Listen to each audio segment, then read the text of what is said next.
Please welcome Mr. Sterling Hawkins. All yours, sir. Hi. Oh, come on, guys. We've been here through a couple of keynotes already. Hi. Hi. Oh, much better. Thank you, Ken, for that introduction. I was listening to the rehearsal yesterday. I was like, wow, that sounds way better than it feels day to day. But it's really an honor to be here. So thank you again, Ken. And I want to thank everybody from Criteo that put this thing together, because it's an incredible event. And I think we all have some idea of what it takes to put these things on. So let's give them a round of applause.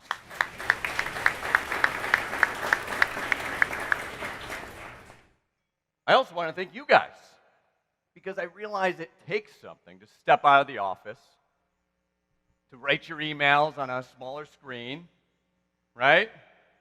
To be in a conversation about innovation, a conversation about what's all possible. So let's give everybody here a round of applause.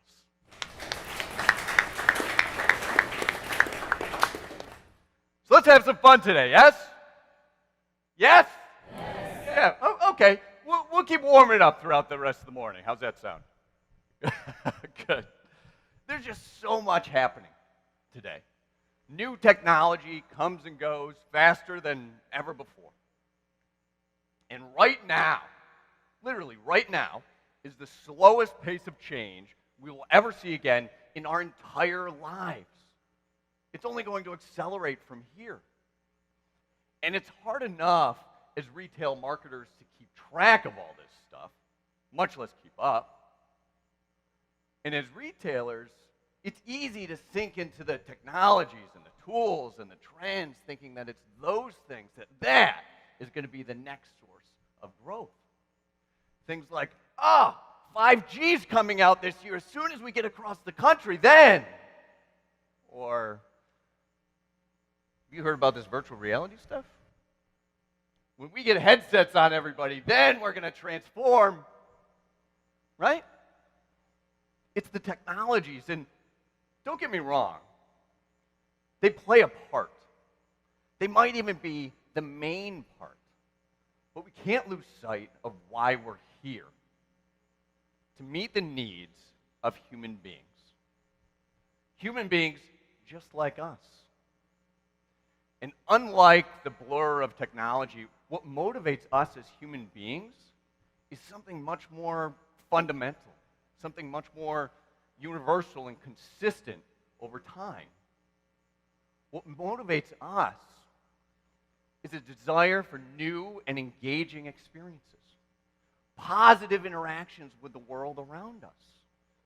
And as businesses, we used to be a little better at that. You see, I love what I do. Maybe you can tell. But speaking and running workshops on breakthrough growth is my favorite thing in the world. And it's because it brings me back to my roots, back to working with people. Because, as Ken shared with you, I am a fifth-generation retailer. And this is how my family store got started, back in 1934. My great-great-grandmother, her name was Carrie Hawkins, set this store up to sell produce from my family's farm. And she aptly named it Green Hills. And it grew through the years and the generations to become the modern, high-volume supermarket that it is today. And well, it's where I grew up. And when I was a kid, or just think back to when you guys were kids, or even further back to when my great-great-grandmother founded this store, retail was different, wasn't it? I mean, for us, we knew our customers, like really knew them. Knew their likes, their dislikes, what they might like. We knew their families, their friends.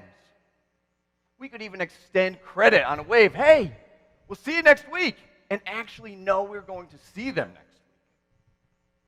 I even remember way back, if good customers couldn't make it in a certain day, we would gather all the groceries they needed, put them in the back of the station wagon, which I assure you was the cool car at the time, and we dropped them off at their house on our way home.